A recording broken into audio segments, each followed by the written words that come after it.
Hello, my name is Owen, and welcome to the top 5 books I find myself recommending the most. Now, this is different than my top 5 favorite books or books written by my favorite authors. Favorite authors was last week, by the way. This is more about the greatest issue that readers face. I'm going to shed a light on something that is seldom talked about, at least from what I've seen, but keep in mind, I rarely seek out other people's opinions.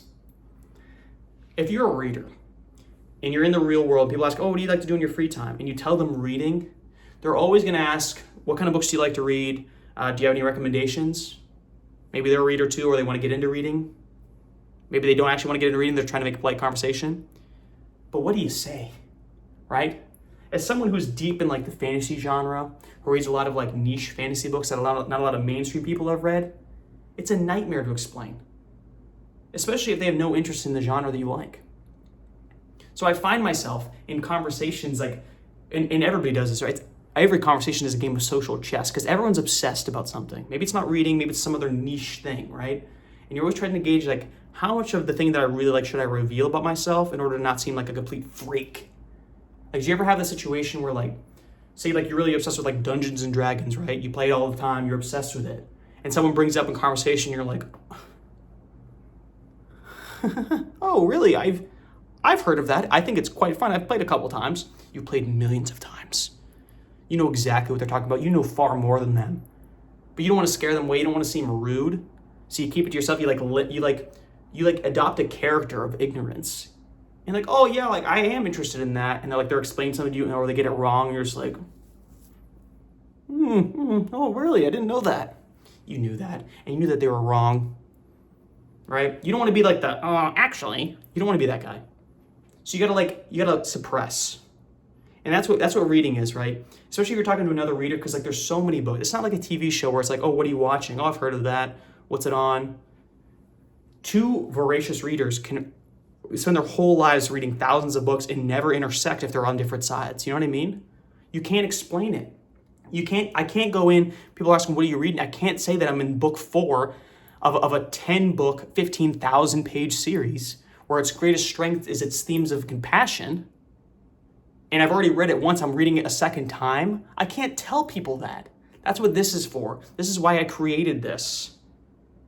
It's because I can't talk about these niche things in real life, right? Because you guys have the option of clicking away, right? You don't have to listen to me, but if you're in real life, you're gonna have to politely nod while I explain about Karsa Orlong, the barbarian trope that Steven Erikson dissected. You know what I mean? You just can't do it. It's a great issue, guys. So what do? I have a list of 5 books. I created a list of 5 books that I find myself recommending most often, depending on the person I'm talking to. And I'm interested to see what your guys' list looks like when I kind of describe what my scenarios are in which I'm using these. Because I feel everybody has not a safer list, but it's a safer to recommend list, easier to explain list than my favorite books. And these are all books that I do love. They're probably all in my top 20 favorite books of all time. They're not my top favorite books because you gotta be in a different level, right? So if someone meets, for my favorites aren't as fancy, right? I say, I read a lot of fantasy. They're do you have any recommendations? I'd like to get into fantasy. I love the Lord of the Rings movies. I read Harry Potter growing up. I'd like to get into some adult fantasy.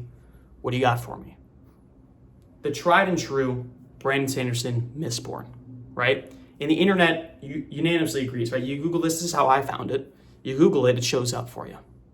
And why do I feel it's such a great recommendation for people trying to get into fantasy? Brandon Sanderson is a very modern fantasy writer, very approachable, very accessible. His world building is fantastic. His action scenes are explosive.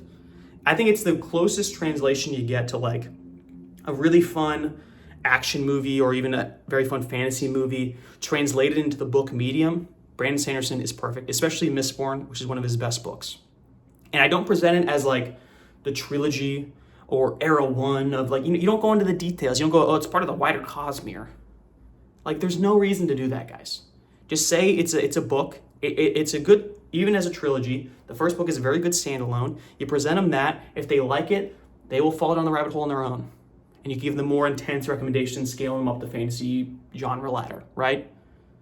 But a lot of times I found that people aren't super interested in fantasy. They're I'm more of a sci-fi person. Or I read more romance novels and stuff like that. It's difficult then for me to have a conversation, because I especially if it's not a genre that I'm super familiar with, like I have a conversation about like book recommendations. So I have a little bit of fallback ones, right? If the people like if they're not really interested in fantasy, maybe they read more classics, then I recommend to them or talk to them about The Count of Monte Cristo, which is my favorite book last year. First of all, makes me seem like big brain. I like The Count of Monte Cristo. It's a classic book of decent length, might I add, that I've actually read and that I actually really enjoyed, so it's easy for me to talk about. And if they haven't read it, they've at least heard of it or heard of The Three Musketeers, so they know the author. So then that's like an entry point of like something they can connect to. Or if they have read it, it's such a fantastic book that it's a great conversation. I feel like Count of Monte Cristo is a great conversation starter if you have read it. And like I said, makes you seem smart. Now, moving on from there, let's say you're talking to someone who says like a thing like, oh, I wish I read more. Like, what's like a good book for me to like start getting into reading, right? First of all, don't put your burdens on me, right?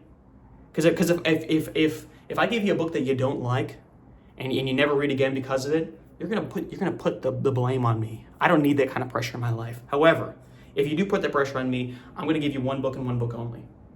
To Kill a Mockingbird, one of the most famous books of all time. Because if you haven't read it, and listen, a lot of people have like must-read books of your life, and like they put all the classics in there, put like Moby Dick, whatever.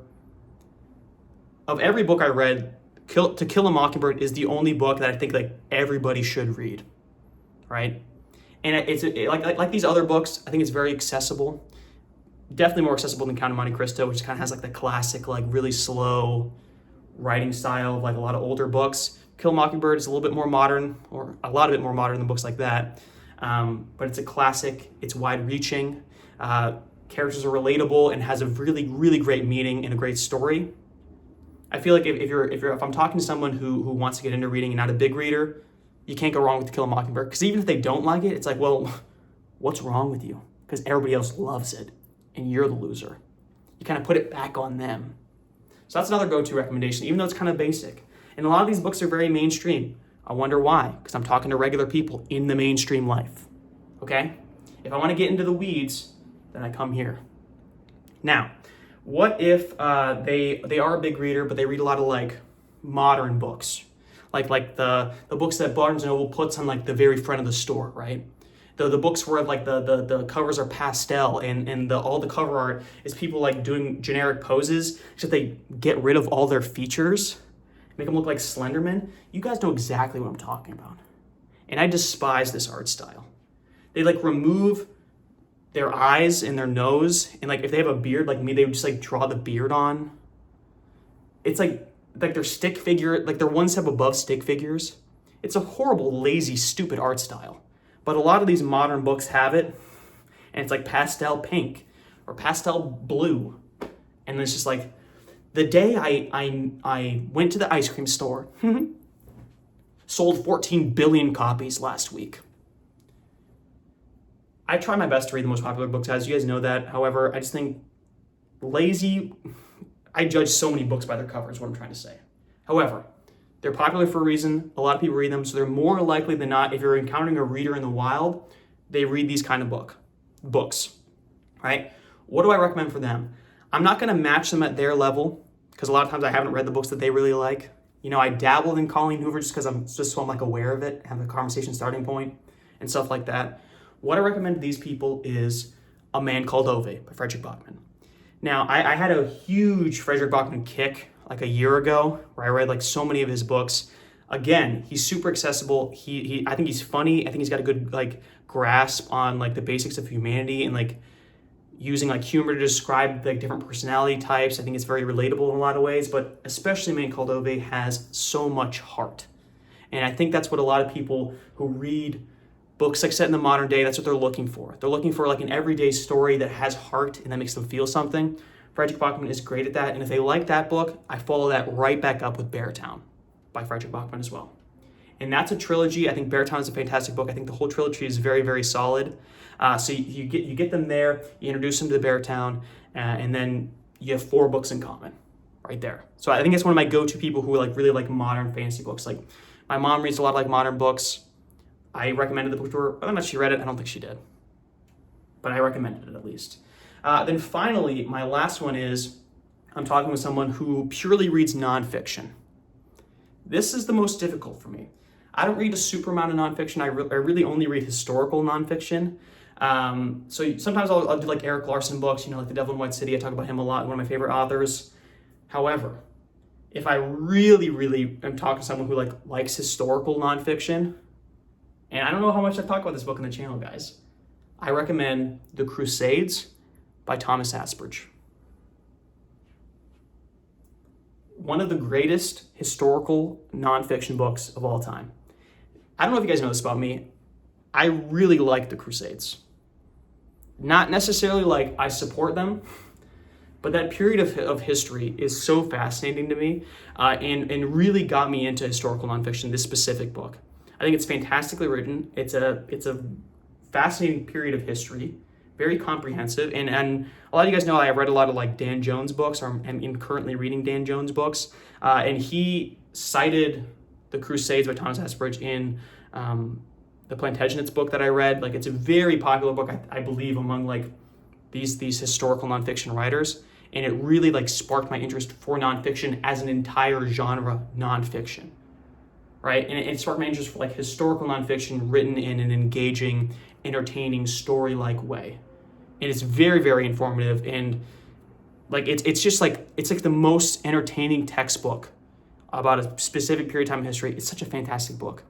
And even if people aren't interested in like medieval history or even like historical nonfiction in general, I always throw this book out because then it kind of gives like another one of my hobbies, which is like, like history and stuff like that. And then sometimes people relate to that if they're into nonfiction. And just, I feel like that's a great conversation starter and a great book in general. So that one's kind of out there, right? Where it's not like super approachable for a lot of people. But if it's a nonfiction person, I do throw that book out there and say like, like maybe you should check it out.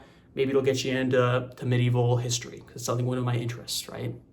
And also, like Count of Monte Cristo, makes me seem kind of intelligent. So those are the 5 books that I found myself recommending the most. As you probably saw, the theme of a lot of them was approachability, how much I think like they'll relate to it. And these are books that relate to a lot of people, or they're showing like layers of myself and my personality where I feel like I can get out of like the physical act of reading a book and things I like about the actual book and talk about more like my personality and my other interests outside of that. So I kind of want to know what you guys think are like your 5 recommendation books. Which books do you think like either like summarize your personality or ones that like of the genre you're really, really interested in is like your entryway to people who you don't want to scare away with your complete craziness, right? Because you guys are crazy and I'm crazy. We're cut from the same cloth. We got to have a strategy to convert the masses. And those are the books that I most frequently use. Give me your list, guys. And be sure to like and subscribe if you like the video and want to see more like in the future. Thanks for sticking around.